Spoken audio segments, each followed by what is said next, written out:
முத்து சொல்றத கேட்ட ரோகிணி சொல்றாங்க, "நீங்க சொல்ற மாதிரி எல்லா இடத்துக்கும் எங்களாலலாம் வர முடியாது. எங்களுக்கு என்ன பிசினஸ் பண்ணணும்னு எங்களுக்கு தெரியும். நீங்க ஒண்ணும் அத சொல்லத் தேவையில்ல. நீங்க சொல்றதெல்லாம் என்னால செய்ய முடியாது." அப்படின்னு சொல்றாங்க. இத கேட்ட அண்ணாமலை, "ஏம்மா முத்து சொல்றத எதையுமே நீ கேட்க மாட்ற? இந்த இடத்துல ரவி சொல்லியிருந்தா நீ கேட்டிருப்பல்ல." அதுக்கு ரோகிணி சொல்றாங்க, "ரவி படிச்சிருக்காரு. இவரு என்ன படிச்சிருக்காரு? அது மட்டும் இல்லாம மனோஜ் படிச்சிருக்காரு.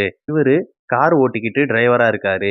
இவரு எங்களுக்கு என்ன பிசினஸ் ஐடியா சொல்லுவாரு? நீயும் ஒரு கார் வாங்கி நீயும் டிரைவர் ஆகு அப்படின்னு தான் சொல்லப் போறாரு. எங்களுக்கு என்ன பிசினஸ் பண்ணணும்னு எங்களுக்கு தெரியும். இவர் ஒண்ணும் சொல்லத் தேவையில்ல." அப்படின்னு சொல்றாங்க. இத கேட்ட அண்ணாமலை சொல்றாரு, "அவன் என்னதான் சொல்ல வரான்னு கேளேம்மா" அப்படின்றாரு. விஜயாவும் என்ன சொல்றாங்கன்னா, மனோஜ் பிசினஸ் பண்ணணும்னு ரோகிணியோட அப்பா பணம் குடுத்திருக்காரு.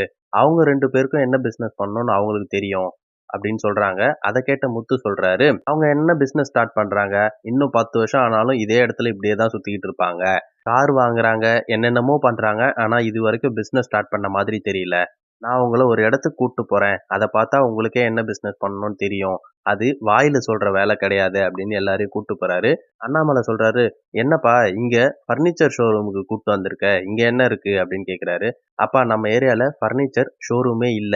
நான் பார்த்த இடத்து வரைக்கும் நல்லா வியாபாரம் ஆகுது பர்னிச்சர்ஸு. நம்ம ஏரியால நம்ம போட்டோம்னா கண்டிப்பா வியாபாரம் ஆகும்." அப்படின்னு சொல்றாரு. அத கேட்ட ரோகிணி, "இவ்ளோ பெரிய கடை ஆரம்பிக்கிறதுக்கு பணம் அதிகமா செலவாகும். எங்ககிட்ட அவ்வளோ பணம் இல்ல." அப்படின்னு சொல்றாங்க.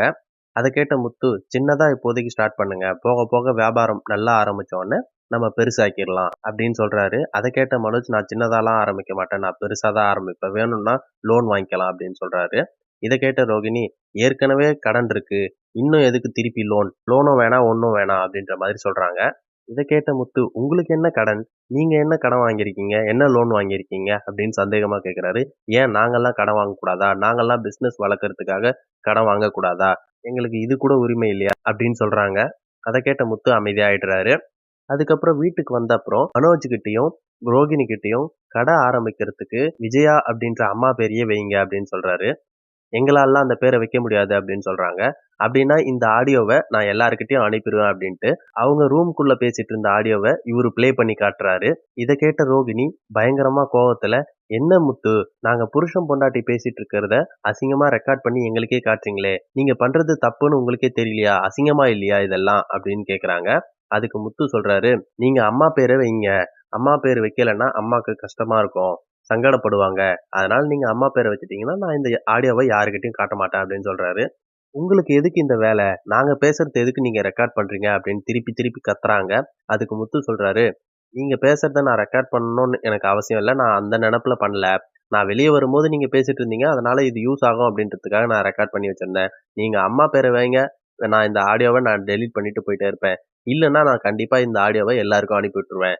அம்மாவோட செல்ல பிள்ளடா நீ மனோஜ். நீ அம்மா பேர வைக்கலன்னா இந்த ஆடியோவ காட்டிடுவேன். அதுக்கப்புறம் என்ன ஆகும்னு நீயே யோசிச்சுக்கோ." அப்படின்னு சொல்லிட்டு போயிடுறாரு. இத கேட்ட ரோகிணி மனோஜ் கிட்ட சொல்றாங்க, "நாம அம்மா பேரே விஜயாவே வச்சிரலாம் கடைக்கு." அப்படின்னு சொல்றாங்க. "அவன் சொல்றத கேட்டுட்டுலாம் என்னால அத மாதிரி ஆட முடியாது. எங்க அம்மா பேரெல்லாம் வச்சா அதுக்கு சேல்ஸ் எல்லாம் நல்லா போகாது. உருப்படாம தான் போகும். என்னால வைக்க முடியாதுன்னு" சொல்லிடுறாங்க. "இல்லங்க, அம்மா பேர் வைக்கலன்னா அது பிரச்சனை ஆயிடும். அவங்க பேர் வச்சா அவங்களோட ஆசீர்வாதமும் நமக்கு கிடைக்கும்." அப்படின்னு சொல்றாங்க. சரின்னு மறுநாள் ரோகிணியும், மனோஜும் விஜயா கிட்ட சொல்றாங்க, "அம்மா நாங்க கடைக்கு என்ன பேர் வைக்கலாம்னு சூஸ் பண்ணிட்டோம்." அப்படின்னு சொல்றாங்க. அதுக்கு விஜயா சொல்றாங்க, "என்னடா பேர் வச்சிருக்கீங்க?" அப்படின்னு கேட்கறாங்க. அதுக்கு விஜயா அப்படின்ற உன் பேர தாம்மா வச்சிருக்கோம் அப்படின்னு சொல்றாங்க. இத கேட்ட விஜயாவுக்கு ரொம்ப சந்தோஷம். "பாத்தியாடா முத்து, என் பையன் மனோஜ் என் பேரையே கடைக்கு வச்சிருக்கான்." அப்படின்னு சொல்றாங்க. இத கேட்ட முத்து அமைதியா நின்னுட்டு இருக்காரு.